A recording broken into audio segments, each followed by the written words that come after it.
Sénégal, bonjour. Qui est fou? C'est la question qu'on devrait se poser en lisant la Tribune ce matin qui révèle les cafards du budget. Et sur la loi de finances pour l'année 2016, la Tribune souligne qu'il sera question de fêtes et cérémonies de la présidence à plus d'1 milliard, d'entretien plus réparation d'aéronefs et navires à plus de 3 milliards, du carburant du cabinet présidentiel estimé à 445 millions, en passant par le référendum élevé à 2,5 milliards de francs CFA. En tout cas, Cheikh Oumar Ndao, mon confrère de la Tribune, relève beaucoup de dépenses inutiles, suffisant pour Birima, le biétiste du journal du groupe des médias, de décréter le retour à la normale. Retour à la normale parce que la présidence s'est taillé la part du lion en voyant son budget passer de 63 milliards à 72 milliards, soit une hausse de 13%, souligne Birima, le biétiste de la Tribune, à la question de savoir qui prend les enfants du bon Dieu pour des canards sauvages. En tout cas, Birima de la Tribune considère dans son billet ce matin que le chef de l'exécutif est revenu à la case départ avec un tâtonnement souligné dans l'orthodoxie budgétaire à la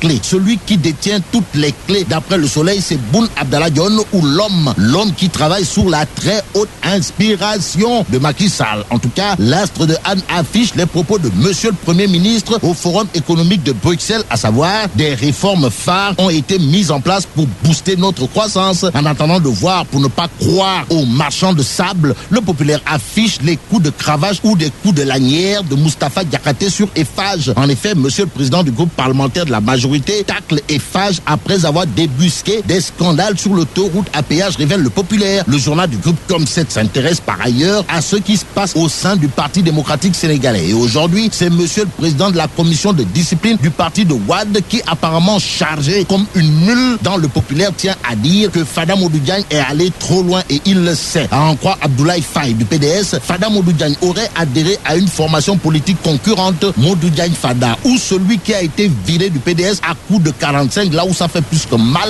refuse de se taire et de se terrer. En effet, le populaire nous informe que les réformateurs, sur l'exclusion de leur leader, soutiennent que la décision du PDS est nulle et de nul effet. Pourquoi? Eh bien parce que selon les réformateurs, toujours dans le populaire, la commission de discipline n'existe pas dans les textes du parti et le secrétariat national est sans base légale. Même si la crise au sein du PDS peut rappeler à plusieurs égards Sodome et Gomorrhe, le Soleil révèle les propos du réformateur en chef, comprenez Fada Modou Diagne, à savoir: je suis et je reste au PDS. Le PDS est au bord de la tabula rasa. Comprenez la table rase, si on en croit l'observateur L'Obs, le canard du groupe Avenir Communication. À propos de la crise dans la formation politique de Abdoulaye Wade, note: le PDS croit vers la cassure, mais la bouée de sauvetage venue de tout bas milite en faveur des retrouvailles entre Maître Wade et Macky Sall. Au même moment, c'est la lionne du Baol qui sort ses griffes dans l'observateur L'Obs, au journal d'indiquer que Aïda Mbodj se radicalise avant de déclarer: je ne parle pas, alors là, pas du tout de Fada. Mon alter ego aujourd'hui, c'est Moustapha Diakhaté. Aïda Mbodj, toujours dans l'observateur L'Obs, c'est formel: je reste la présidente du groupe parlementaire des libéraux et démocrates. Et dans sa démarche, Aïda Mbodj a un soutien de taille, d'après l'As quotidien. Le journal, dans ses colonnes, révèle que les femmes libérales soutiennent Aïda Mbodj. Aïda Mbodj, soutenue par les femmes. En tout cas, l'As quotidien nous informe aussi que Fada, comme son sobriquet l'indique,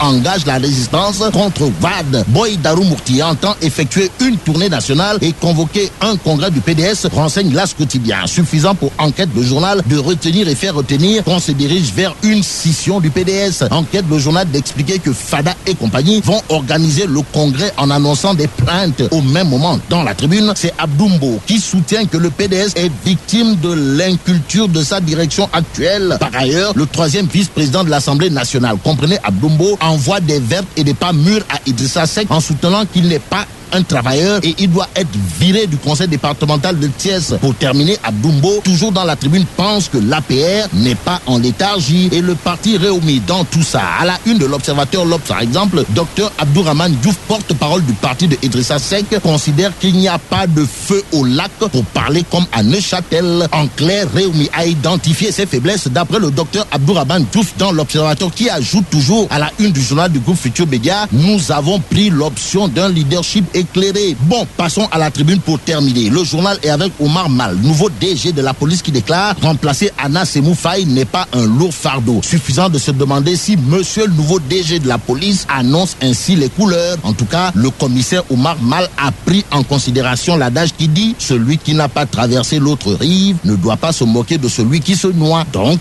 vive le Sénégal!